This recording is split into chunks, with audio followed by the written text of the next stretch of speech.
Xin chào cô bác, anh chị và các bạn. Hôm nay mình chia sẻ bánh kem sinh nhật. Bánh hôm nay mình làm những cái bông hoa hướng dương nhìn thấy rất là dễ thương. Cốt bánh bông lan hôm nay mình làm cũng rất là mềm luôn. Cô bác, anh chị và các bạn xem thấy thích thì mình cùng làm nha. Đây là nguyên liệu để mình làm cái cốt bánh bông lan. Ở đây mình có 60g bột mì số 8, 50g đường, 2 cái trứng gà. Trứng gà này mỗi một trứng là 57g, mình tính cả vỏ luôn. Cô bác, anh chị mình dùng cái trứng 60g cũng được nha. Một tí xíu đường vani, 10g sữa, 10g dầu ăn.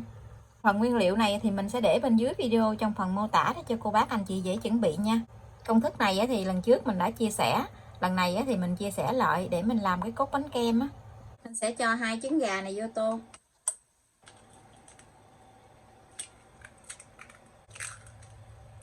Công thức này thì cô bác anh chị mình dùng trứng gà 60g cũng được. Công thức này thì mình không có tách lòng, mình đánh luôn lòng trắng với lòng đỏ lên.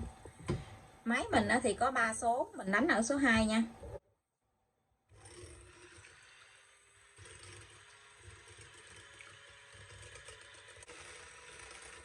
Đánh cho cái trứng này nó ngã cái màu nhạt rồi thì mình sẽ cho 50g đường vô. Đường mình cho từ từ vô mình đánh nha.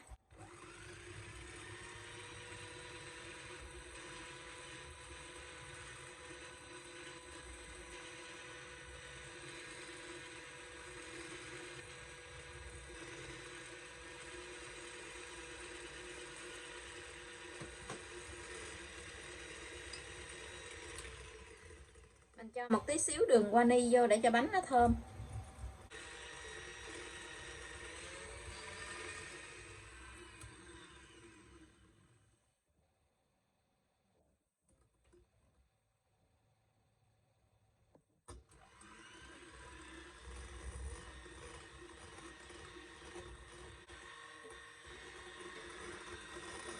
Các anh chị mình đánh trứng khi nào mình giải que đánh trứng lên nó chảy một cái đường băng ở trên mặt bột như gì, nó không có lan ra liền á, như vậy là được. Mình sẽ gây 60g bột mì số 8 vô. Bột này chỉ có 60g cho nên nó làm mình gây một lần. Còn nếu như cô bác anh chị mình làm bánh lớn hơn á, mình làm gấp đôi cái phần nguyên liệu này á, thì mình gây 2 lần 3 lần để mình trộn cho nó dễ. Mình gây xong rồi thì mình dùng cái muỗng dẹt nè, mình trộn cái bột này lại, mình vét từ bên dưới á, mình vét lên, mình trộn gì nè cho nó đều á.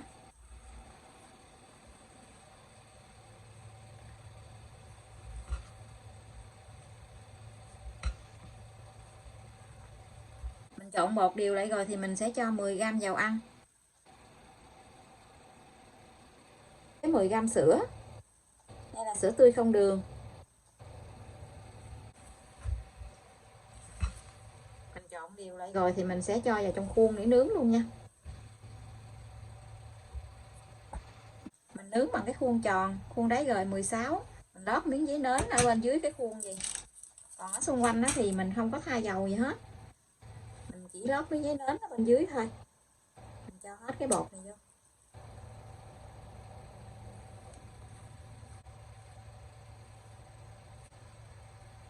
Cho bột vô trong khuôn rồi thì cô bác anh chị mình dùng chiếc đũa nhọn á, mình đi cái đường xoắn ốc như vậy để cho mặt bánh nó dàn đều ra. Lò nướng thì mình đã mở lên cho nó nóng trước 10 phút. Lò nhà mình có 3 ngăn, mình nướng ở ngăn thứ 3, tức là ngăn dưới của lò luôn.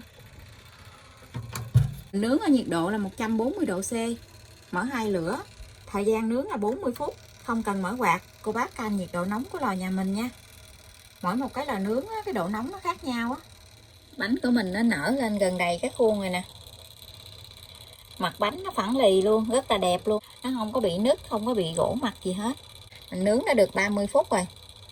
Mình zoom lại gần cho cô bác anh chị xem cái mặt bánh nó đẹp quá chừng luôn. Bánh mình đã nướng xong rồi. Bây giờ thì mình sẽ hé cửa lò ra. Mình để cái bánh ở trong lò thêm 3 phút nữa thì mình hãy lấy ra nha. Mình lấy ra liền, cái bánh của mình nó dễ bị xẹp mặt xuống á. Mình lấy cái bánh ra rồi mình sẽ thả cái bánh xuống với mặt bàn vài cái gì để cho cái hơi ở trong cái bánh này nó ra bớt á. Cái bánh nó cũng tách ra khỏi khuôn nữa. Để dùng cái dĩ lưới mình lật úp cái bánh xuống. Mình úp cái bánh, mình để cái bánh về nha. Để cái bánh khi nào nó nguội thì mình hãy lấy ra. Bánh mình đã nguội rồi, bây giờ thì mình sẽ lấy bánh ra nha. Cái mặt bánh mình để nãy giờ nó nguội vậy nè, nó không có bị lõm mặt xuống luôn. Mình lấy cái dao á, mình gọt cái thành bánh để cho cái bánh nó tách ra. Mình không có lót giấy nến á.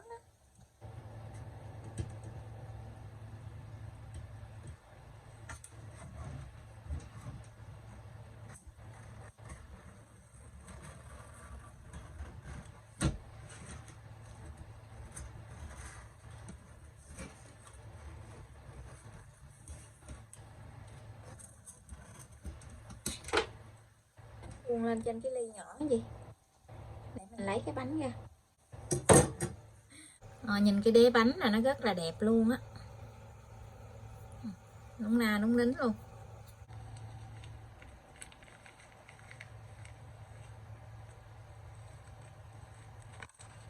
Công thức bánh này mình rất là mê luôn á. Cô bác anh chị mình cắt bánh á, mình muốn cho cái bánh của mình nó đều á, thì mình lấy cái cây tăm nè, mình chia ra làm 2 phần gì để mình lấy dao mình cắt cái nó ngay á. Mình cắt trên cây tăm vậy nè, mình chia ra làm 2 vậy đó. Xong rồi mình dùng dao nè mình cắt.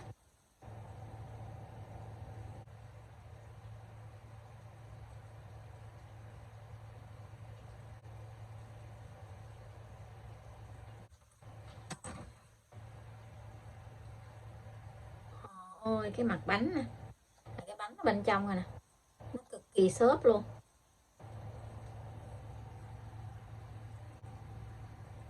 Có 2 hộp sữa kem whipping, 2 hộp này là 400ml, một hộp là 200ml nè, 100g đường. Đây mình có bánh Oreo.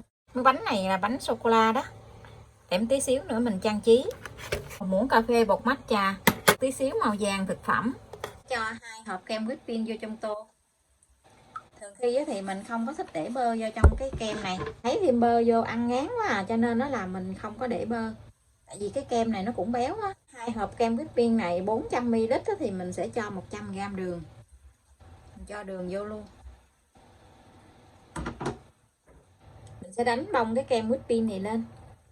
Cái máy mình có 3 số thì mình đánh là số 2 luôn.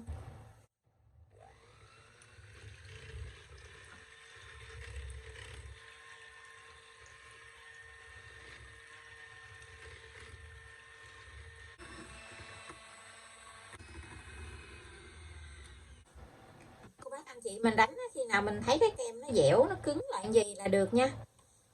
Khi mà thấy nó dẻo gì thì cô bác anh chị mình ngưng được rồi, mình đừng có đánh nữa. Nếu như mình đánh lâu quá thì cái kem của mình nó dễ bị tách nước. Khi mình dở cái que đánh trứng nó có cái chớp cứng vậy, như vậy là mình ngưng được rồi nha.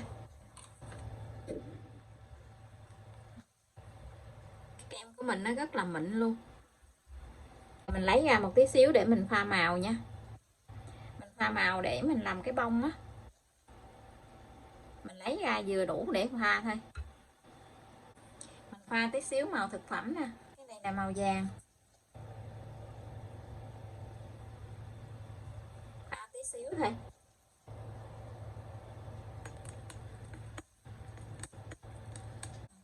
Pha chỉ nhạt nhạt gì là được rồi. Xong rồi thì mình sẽ cho vô trong cái túi bắt kem luôn.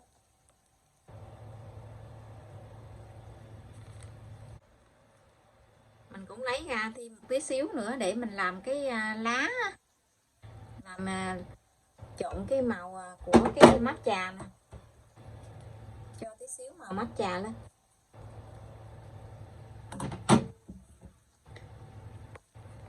Trộn cho nó tan đều ra. Màu xanh này để mình làm màu lá.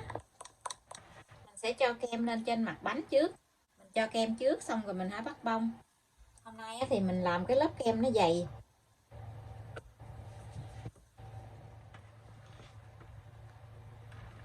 Mình làm cái lớp kem dày luôn. Xong rồi thì mình sẽ cho cái lớp ở trên. Mình sẽ cho kem lên. Mình cho đều kem hết lên trên bánh là được. Mình cho kem lên đều rồi thì mình sẽ dùng cái miếng dát bột á, xay cái dĩa, xay cho nó mịn lại cái bánh. Mình xay về cho nó láng cái bề mặt của bánh là được nha.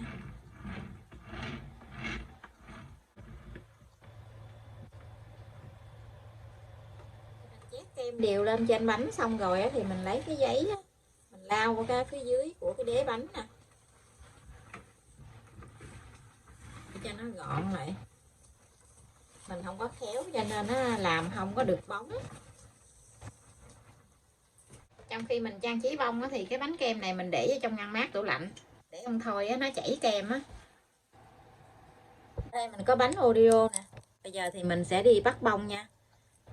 Người ta bắt bông á, người ta có cái đồ cầm, cái bông chụp cầm nữa, nhưng mà mình không có bông chụp cầm, mà mình cầm gì. Kem màu vàng này mình cho trong cái túi bắt kem. Mình cho vào trong cái túi bắt kem á, thì mình cắt một cái đầu nhọn nhỏ gì nè, nhỏ thôi, để mình bắt cho cái bông nó nhỏ á, giống như cái bông của hoa hướng dương á.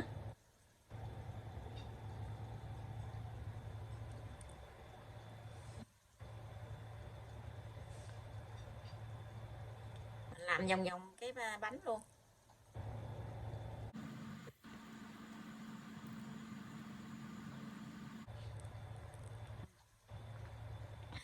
Chẳng bông hướng dương mình làm thêm một lớp nhỏ bên trong luôn.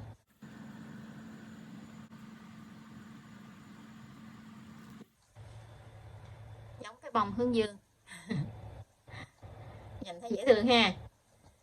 Mình cứ tiếp tục thì mình cứ làm cho hết cái phần này luôn. Xong rồi thì mình hãy trang trí lên trên cái bánh nha. Mình đã tạo hình xong mấy cái bông rồi nè. Bây giờ thì mình sẽ trang trí lên trên bánh nha.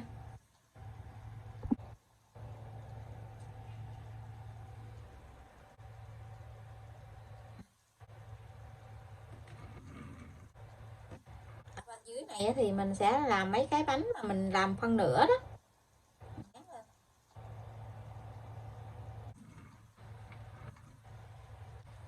Xong cái bánh. Giờ thì mình sẽ trang trí lá.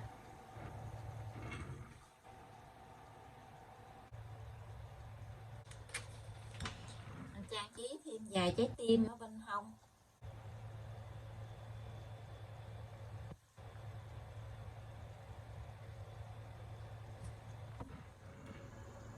Đây là cái bánh kem mình đã trang trí xong. Bây giờ thì mình sẽ cho cái chữ Happy Birthday vô. Dễ thương chưa? Cô bác anh chị và các bạn xem thấy thích đó, thì ngày sinh nhật của thành viên trong gia đình mình á, mình làm cái bánh kem gì nè, rất là dễ thương luôn. Bây giờ thì mình xin chào tạm biệt, hẹn cô bác anh chị và các bạn lại video tiếp theo. Cảm ơn cô bác anh chị và các bạn đã xem video của mình. Xin chào và hẹn gặp lại video kỳ tới.